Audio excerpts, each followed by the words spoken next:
everybody, and welcome to Thrive in Chiropractic. I'm Nicole Bonner with Dr. Colton O'Brien. Hey, Colton. What's up? What's up? I don't know, man. I think there's a lot up actually, because it's been a couple of weeks with the holiday and you're rocking in practice. So you're rocking so much in practice that we had to miss a couple of weeks because you had patients. Yeah, it's been a busy few weeks, so that's a blessing. It's a total blessing. So why don't you bring us up to speed? What were some of the good things that happened over the last couple of weeks in practice? Okay, so we're like mid-July right now. So I think our last podcast was early June, which is kind of crazy to even think about. But I'm happy to be back on this podcast. Just like a brief overview, June was like far and away my best month in practice. I think the practice doubled in size that month alone. And I think I doubled my collections from any previous month too. So felt really good. And what's funny is I took my first vacation at the very last day of June. So started July a little slower just because we took that vacation. But I mean, it felt good to like go on vacation knowing that we just had put in like 4 really, really good months of work. And then now we're back from vacation, energized, inspired, and just keeping this thing going. So yeah, back in the groove. I don't know if I mentioned this last time too, but I moved into a new office. So we might have already talked about that, but I'm in a new office, rocking and rolling, feeling really good. And yeah, like I said, life is just so great, and I'm super blessed, and I'm learning each and every day. Yeah. So you were in practice less than a year and you had to move to a bigger space, didn't you? That's right. Yeah. We'll see what's next. I don't know how long this will last, but like I said, like a lot of the listeners know, I started out really small, and then just kind of growing and growing, learning and learning. Yeah. Well, that's a good problem to have when you have Yeah. to increase your capacity. That's for sure. True. Now, I have a question for you. Just by increasing your spatial capacity, do you think that by doing, even if you did nothing else alone, do you think that alone contributed to the increase in your growth? Yeah, I mean, absolutely. It's funny. And I heard a lot of this stuff in chiropractic school. Like, like go to the seminars, like even though you're not out like screening or doing stuff like that, like you're gonna come back with more patients on the book than before. And it's just funny, like when you trust what the universe is bringing for you, like then you start to like unshackle your mind and the limitations that we like place on it. I mean, how is God going to give me a big thriving practice if I don't have enough space for all those people? And it's like, then I opened up a little more space and I start to see a flood of all these like referrals start to come in. And you can look at it from like a very non metaphysical standpoint and be like, oh yeah, I've been doing this for 4 months. Yeah, it makes sense. But also like, I don't think coincidences are just by happenstance. Like we moved to a bigger place and we started seeing more people. So it's cool to see how God works in that manner. Kind of like if you build it, they will come. Yeah, exactly. Remember that movie? Yeah. And then like, when you spend those weekends learning, or you just, we do something in coaching and it shows up the next week. It's like, why would God send to you someone that you're not prepared for yet? So get prepared. And like you said, build it and they'll come. Yeah, that's awesome. That's awesome. I love it. Oh shoot, I had another question for you, Colton. I almost forgot the question because I was so paying attention to the previous one. So let's go on. So what else? Besides increasing your spatial capacity, did you do anything different? Did you do like any more events that you normally do, or was there anything else different? Was it really just the increase of your spatial capacity? I've really been doing most things the same. I'm starting to pick up a little bit on like my Facebook ads, which is cool.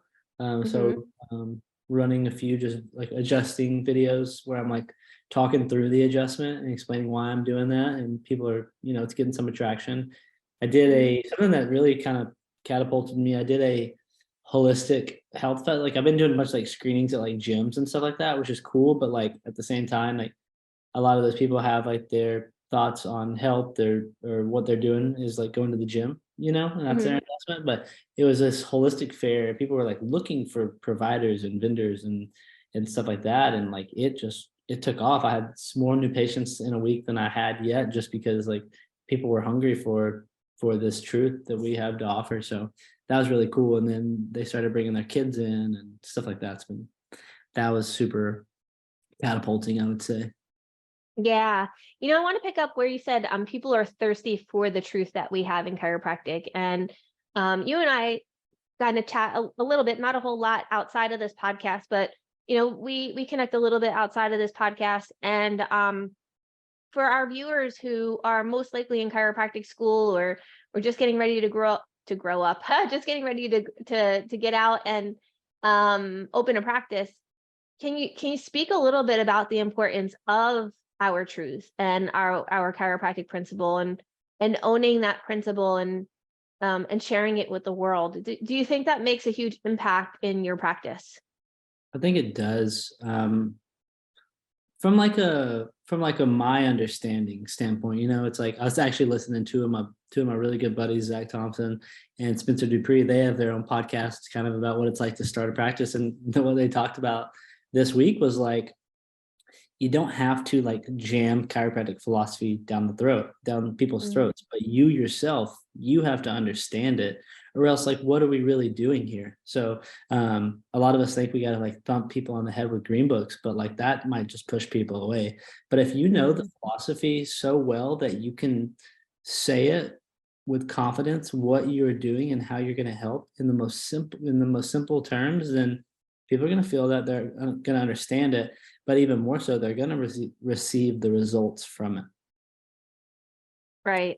But yeah, like I guess to actually speak to your point, understanding, just like anything, like if you don't know where you came from, how do you really know where you're going? So like understanding why you're adjusting, what it is that you're adjusting. Are you here just to have a bone make a sound? Like, is that, or a joint make a sound? Is that the capacity? Because I mean, anyone can do that. We can all do that, but the real results rely on knowing what's happening and when and where and why we adjust in that certain area. Yeah, I love that. I love that. I think that's so important. It's funny because not too long, well, you guys all know, that I have two teenage boys, right? So Fun stuff. so yeah, maybe one day we'll be doing a podcast on kids, maybe Colton one day. Someday. Um, but I walked out one day and I saw like my son trying to like rack his girlfriend's back, right? And Oh, like it yeah, yeah. Well, that's not the first experience that I had with my children playing chiropractor, oh, but yeah, good Lord is right. So long story short, it hit me though, the importance of like, okay, well, anybody can crack a back, mhm. anybody can release joint fixation, Yep. you know, and that was like an aha moment for me, is like the one thing that does make us unique and different from, you know, a 14-year-old, cracking his girlfriend's back is our philosophy, our science, and our art.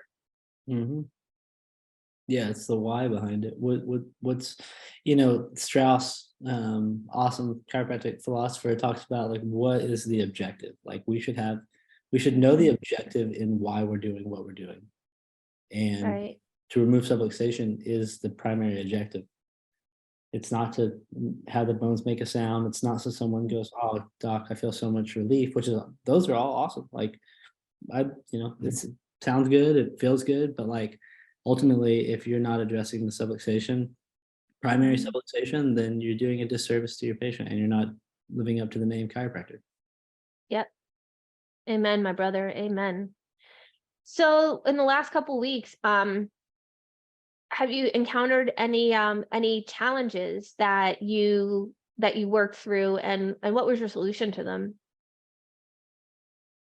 I mean, I think there's challenges every day, whether that's just from a communication standpoint. There's just always opportunities to learn. My biggest challenge was honestly like going from having, and we talked about this, but going from having that big month in June to taking a whole week off at the beginning of July. And Mm-hmm. then I just got back from, I had a golf tournament this last weekend. And so that's like half of July, just like having fun, which is awesome. And I had a great time and enjoyed the rest and fun that I had there. But like, it wasn't times where I was in the office, growing the office. So Mm-hmm. last week was a slower week, like new patient wise. And so that was kind of a bummer. And so my biggest challenge was like kind of remembering back to like the early days whenever it was just me sitting in here wondering where the next person was going to come from. So it's kind of just going back to my roots, like just it's been a lot of like following up with leads, keeping my mind right, doing those things that's going to attract people to me, like, you know, continuing to brush up on my coaching and my reading and things of that nature, and just continuing to ask for referrals. And then this week, we obviously didn't have a screening last weekend because we were at tournament, and I've had tons of new patients this week that just kind of randomly came in. So that was definitely a blessing. But that was the biggest challenging. And I feel like the challenge is always maintaining the mind and keeping, you know, not getting too high with the highs and not getting too low with the lows. Yeah, we've talked about that before, like the difference between object referral and self-referral. Mm, So like when we're, you know, a lot of times we grade ourselves on what's happening in our world around us. So, you know, when we have really good weeks, we have a tendency to say like, "Yay, pat on my back." You know, "Nicole, you're like a rock star chiropractor. You know, look at all these new patients you saw." And then when you have really bad weeks, then you get really low and you're like, "Dude, you suck." most definitely. So the key to that is really finding like your value, who you are, Mm. you know, who you are as the person. Yeah. I mean, I think that's huge. Like my identity is not Colton the chiropractor. Like it's my identity is like Mhm. I am who I am. I'm a child of God. Like Mhm. that's paramount. That's first and foremost. This is just, you know, this is fun. This is an opportunity that I get, you know.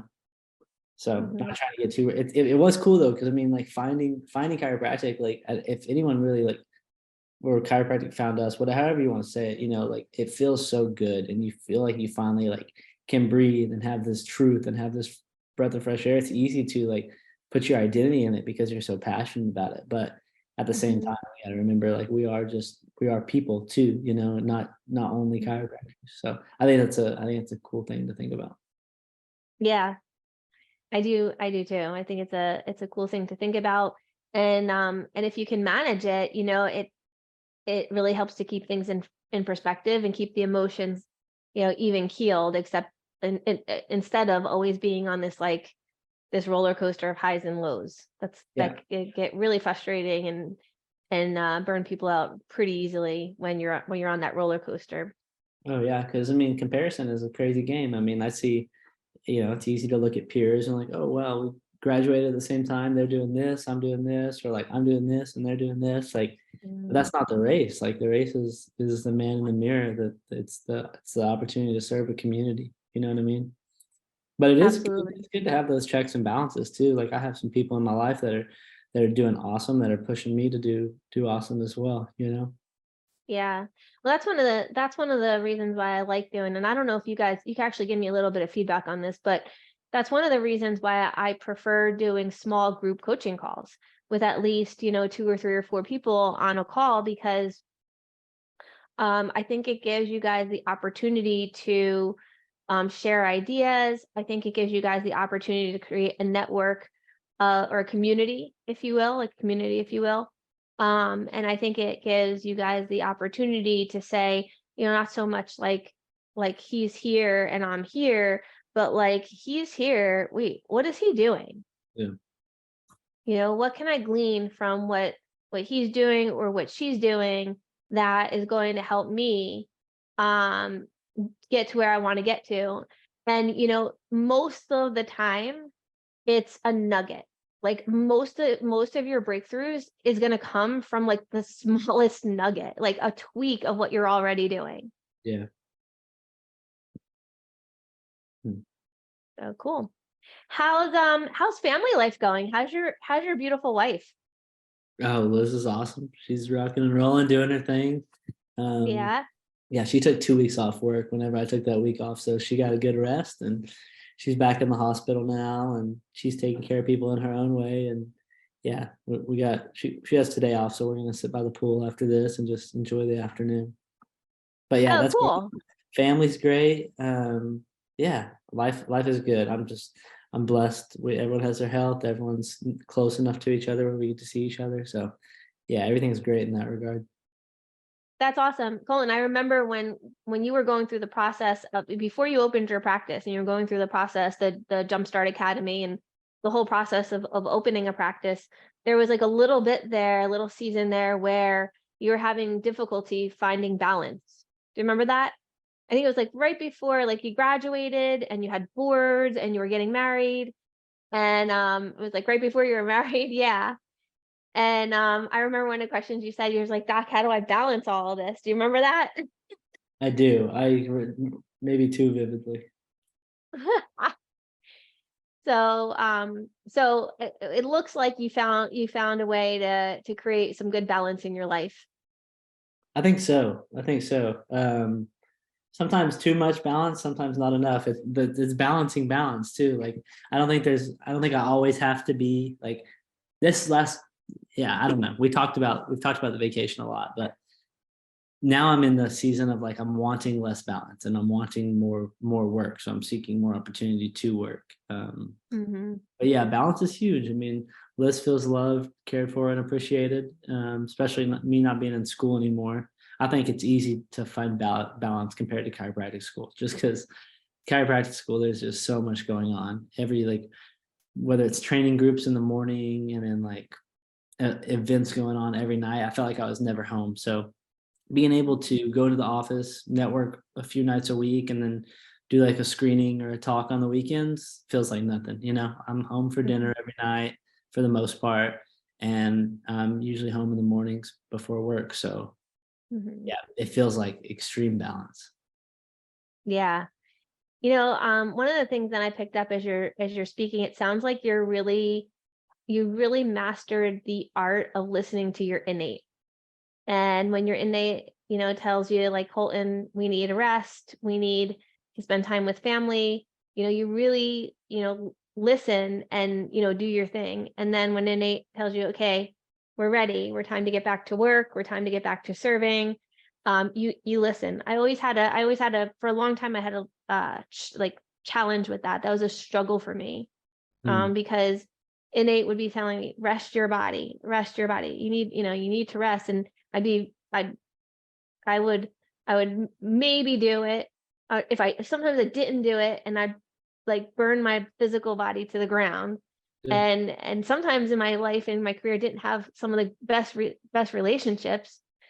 And, there were times that I did do it and I felt guilty the entire time. Mhm. Yeah. And now that I'm older, now that I really learned how to like, not only hear innate, but actually follow what innate is telling me I need at that moment and be at peace with it. Yeah, I think that's vital. I think that's what we speak about to our people, not necessarily Yeah. maybe wording it like that, but like trusting what you feel and listening to your body. And if we're not doing that, what are we doing? Right. So Right. it can Right. be hard though, especially with like an entrepreneur mind and busy social life and just a lot of stuff going on. But yeah, like that's usually I like to spend my weekends out and about doing things and meeting up with people and kind of like checking in on my friends and stuff like. But this weekend is get a little work done, and then also like just truly rest. And I mean like actual Yeah. rest, because sometimes my rest isn't very restful. Sometimes your rest is like playing golf. Yeah, Yeah. that's not. I'm so bad. It's not even fun. No, I'm just kidding. It's a great time. I'm sure you're not any worse than me. I'm like but I am a fun golfer. If you want Hey, to have fun, hey, that's why I go well, out there. That's why I'm out there.